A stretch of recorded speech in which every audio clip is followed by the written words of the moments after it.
Serial offender ಅಂತ ಏನೋ ಮಾತನ್ನು ಹೇಳಿದ್ದಾರೆ.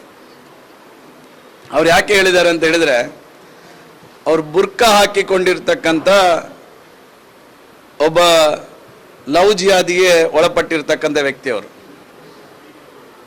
ಅವರಿಗೆ ಹಿಂದೂಗಳಿಗಿಂತ ಮುಸಲ್ಮಾನರ ಪ್ರೀತಿ ಮೇಲೆ ಅವ್ರ ಮೇಲೆ ಪ್ರೀತಿ ಜಾಸ್ತಿ. ಯಾಕೆಂತ ಹೇಳಿದ್ರೆ ನಾನು ಹೇಳಿದರೆ ಅರ್ಥ ಆಯ್ತಲ್ಲ ನಿಮಗೆ.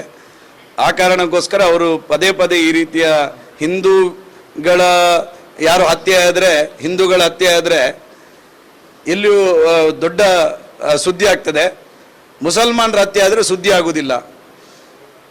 ಸ್ವಲ್ಪ ದಕ್ಷಿಣ ಕನ್ನಡ ಜಿಲ್ಲೆಯ ಇತಿಹಾಸವನ್ನು ಸ್ವಲ್ಪ ಅವರು ತಿಳ್ಕೊಂಡು ಮಾತಾಡಬೇಕು. ಅವ್ರಿಗೆ ತಿಳ್ಕೊಳ್ಳಿಕ್ಕೆ ಇಂಟ್ರೆಸ್ಟ್ ಇಲ್ಲ. ಯಾಕೆ ಅಂತ ಹೇಳಿದರೆ, ಅವರು ರಿವರ್ಸ್ ಲವ್ ಜಿಹಾದ ಆಗಿರ್ತಕ್ಕಂಥ ಒಬ್ಬ ಸಚಿವರು ಈ ರಾಜ್ಯದಲ್ಲಿ ಇರ್ತಕ್ಕಂಥ, ಅದು ನಮ್ಮ ದುರ್ದೈವ, ಈ ಜಿಲ್ಲೆಯ ಉಸ್ತುವಾರಿ ಸಚಿವರಾಗಿರ್ತಕ್ಕಂಥ. ಅದರಿಂದಾಗಿ ಅವರಿಗೆ ಹಿಂದೂಗಳ ಭಾವನೆ ಅರ್ಥ ಆಗೋದಿಲ್ಲ.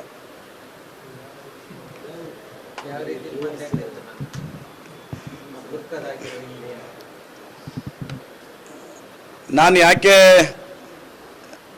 ದಿನೇಶ್ ಗುಂಡೂರಾವ್ ಅವರು ಬುರ್ಕಾ ಹಾಕಿಕೊಂಡಿರ್ತಕ್ಕಂಥ ಒಬ್ಬ ಉಸ್ತುವಾರಿ ಸಚಿವ ಅಂತ ಹೇಳಿದ್ದು ಅಂತ ಹೇಳಿದರೆ, ಅವರು ಮದುವೆ ಆಗಿರ್ತಕ್ಕಂಥದ್ದು ಯಾರನ್ನು?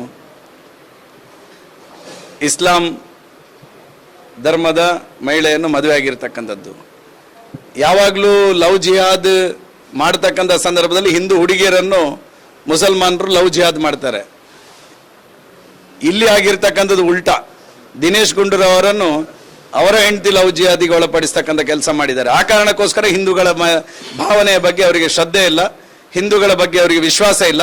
ಹಿಂದೂಗಳನ್ನು ಯಾವ ರೀತಿ ನಡೆಸ್ಕೊಳ್ತಾ ಇದ್ದಾರೆ, ಥರ್ಡ್ ಗ್ರೇಡೆಡ್ ಸಿಟಿಸನ್ ರೀತಿಯಲ್ಲಿ ಇವತ್ತು ಅವರು ಕೊಟ್ಟಿರ್ತಕ್ಕಂಥ ಸ್ಟೇಟ್ಮೆಂಟ್ ನೋಡಿದಾಗ ಆ ನಿಟ್ಟಿನಲ್ಲಿ ಅವ್ರು ನಡೆಸ್ಕೊಳ್ತಾ ಇದ್ದಾರೆ. ಆ ಕಾರಣಕ್ಕೋಸ್ಕರ ಅವರು ಬುರ್ಕಾ ಹಾಕಿಕೊಂಡಿರ್ತಕ್ಕಂಥ ಒಬ್ಬ ಜಿಲ್ಲಾ ಉಸ್ತುವಾರಿ ಸಚಿವ ಎನ್ನುವಂಥದ್ದನ್ನು ಹೇಳಿದೆ ನಾನು.